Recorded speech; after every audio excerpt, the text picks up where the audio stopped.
You look at one of the big opportunities, I think, for a pharmacy is going to be as a telehealth extender.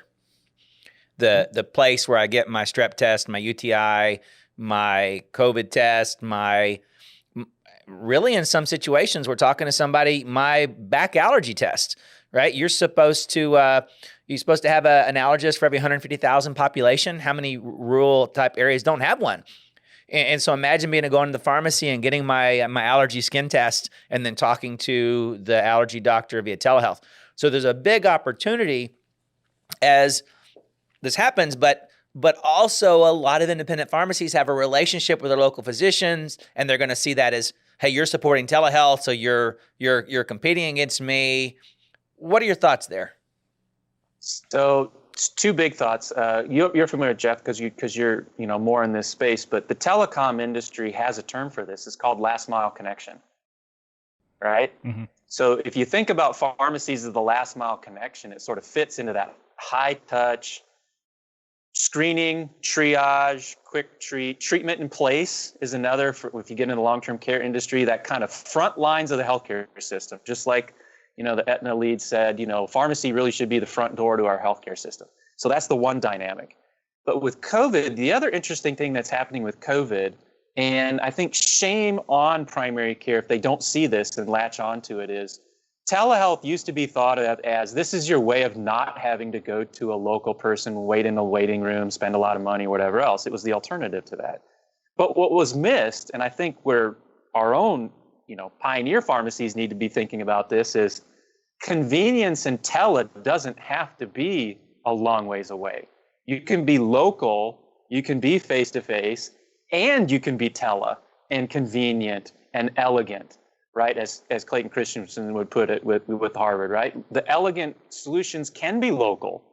And so one of the things that happened with COVID was all of a sudden people stopped going to the office. 70% drop in visits, some places right. 95% drop in visits. By the way, they still went to the pharmacy. They went to the ED and the pharmacy. Mm-hmm. I think there's going to be some fascinating studies that come as far as utilization and where people went. ED, pharmacy, that was it, right?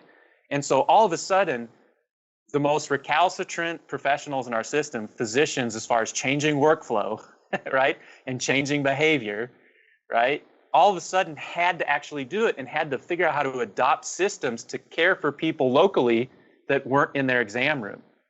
I would argue that's an enormous opportunity, not only for them, but for pharmacies to think differently about what telehealth and telepharmacy is. It can be telelocal, and it can be distributed.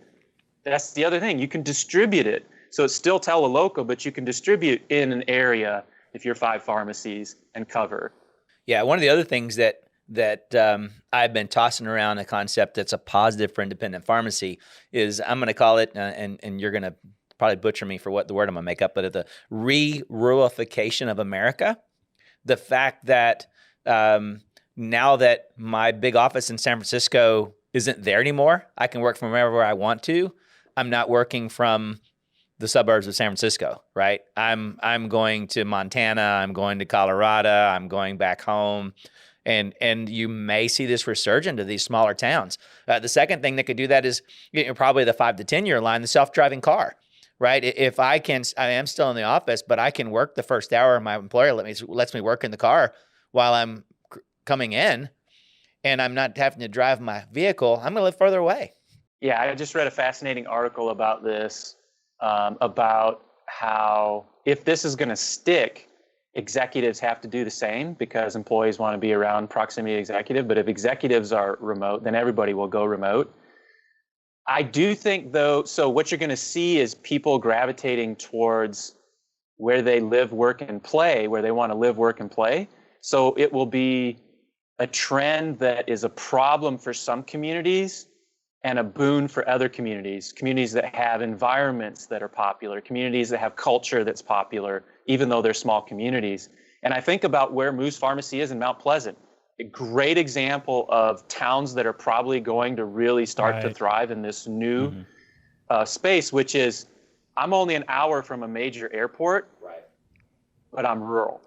And so, and so where I see, just to speak to North Carolina, towns struggling, it's the Hickories and towards the Boones, where they're far away from, I can go somewhere to get certain type of entertainment, to go to a Carolina Panthers game or to go to the opera or whatever else, it's a little bit far away and I don't have major transportation. But all of these folks out past the exurbs, if I was going to open a pharmacy, that's where I'd be thinking, because that's where the economy is going, but it's still local. It's still, I want community.